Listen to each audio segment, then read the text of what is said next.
चीनमधली एक सामान्य तरुणी नियोमियन. पण तिने जे काम केलं ते अजिबात सामान्य नव्हतं. या नियोमियननं आपल्या चेहऱ्यावरचा मेकअप 22 वर्ष तसाच ठेवला होता. म्हणजेच 22 वर्षांपासून ती रोज मेकअप करायची, पण तो पुन्हा काढायचीच नाही. सरळ चेहरा धुवून ती झोपी जायची. दुसऱ्या दिवशी पुन्हा उठून मेकअप करायची. पण हळूहळू तिचा चेहरा इतका खराब झाला की तिला धक्का बसला. कारण तिचा चेहरा इतका विद्रूप झाला होता की तिला बाहेर निघणंही कठीण झालं होतं.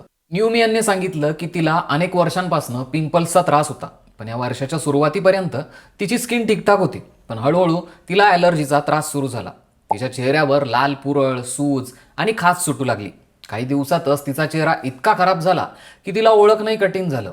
तिने ही समस्या दूर करण्यासाठी त्वचारोग तज्ज्ञांकडे जाण्याऐवजी स्थानिक ब्युटी क्लिनिकमध्ये स्किन बूस्टर इंजेक्शन घेतलं आणि यामुळे उलटं घडलं.